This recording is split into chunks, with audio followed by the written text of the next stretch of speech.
together. So I'm moving over now to a very different type of stakeholder. Basha Banerjee is a managing director of Perkins India, one of the major global stakeholders when it comes to education and inclusive education. And Basha will us present her approach. Over to you, Basha. I just need the... Thank you so much, Michael.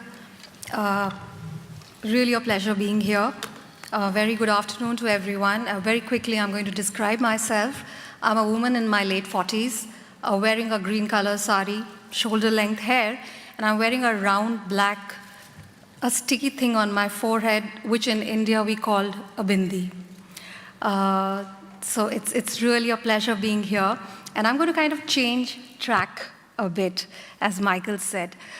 We've been talking about vocations, assistive technology, and I'm going to talk about where learning really begins, the early childhood education, because that's the starting point of everything that we are talking about, right? So our children will actually be at a stage where they will get into vocations, they will use assistive devices. But what's important is foundation and the learning that happens in the early years.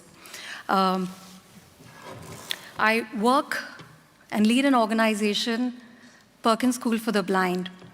And this is our 200-year-old steadfast belief that every child can learn anywhere. And this is very important, when we say every child can learn, that really means every child. And what do we really mean by that?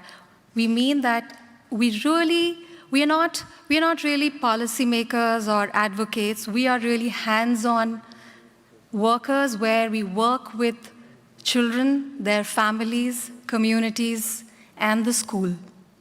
And this steadfast belief has been instrumental in developing what we call the model program strategy.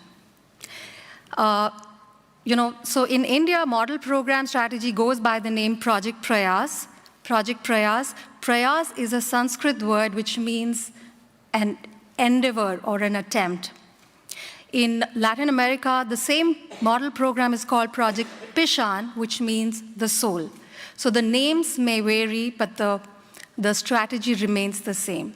So what is this model program approach?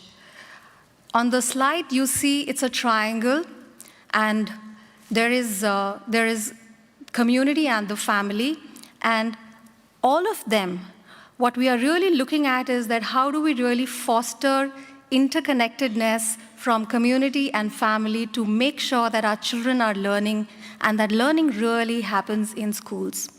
As Arman already said, India is a house of number of children with disabilities. So, we are talking about 26.8 million people with disabilities. There are 8 million children with disabilities and about 2 million children with disabilities who with severe disabilities, right? And we know that 75% of them are not in school.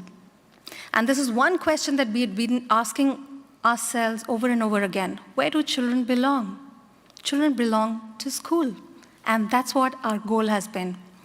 So the model program approach, what does it really... Okay. So what does it really mean? The first piece is that the whole goal is to provide quality and accessible learning opportunities for children with disabilities. As Perkins, the only school that we have is in Boston, which was built in 1829. So we don't really build schools. So the whole model is based on the fact that we foster local partners, families and communities, and the government. So that's something that we are really looking at in terms of building the model program. The second is, so I'm just going to take a quick, pause and say that there are 3 pillars to the model program. One is, it's a replicable model. So therefore, when we work in a school, the same thing can be replicated across in neighboring programs. The same program can be replicated across various geographies and various learning environments. The second piece that we are talking of is in terms of scalability. So we can go from 1 school to 100 schools to 1,000 schools to 10,000 schools or programs. So it's a scalable model. The third piece, which is very, very critical, and I think everyone goes through it. The first question that you go to a donor and funder, then they ask is, what are you doing? Is that something which is sustainable, right? Our whole goal is to strengthen and transform schools so that the schools can continue to do what they need to do. And therefore, it becomes a sustainable model. So even when we are not there, we would have built and cascaded the knowledge and built the capacity of the school, the educators, the families, and the communities for them to continue with the work. So it is not dependent on any organization. It actually runs on its own. As we speak, we pivoted in India towards the model program strategy only in April 2023. Prior to that, we've been working for almost 35 years in India. But as we pivoted in 2023 to the schools, we work with, in 3 geographies, with 3 very large partners. And who are these large partners? These large partners are the ones who are already working in the space of education. These are partners who resonate and value the cause that all of us share together as a common goal, which is inclusive, being inclusive and inclusive education.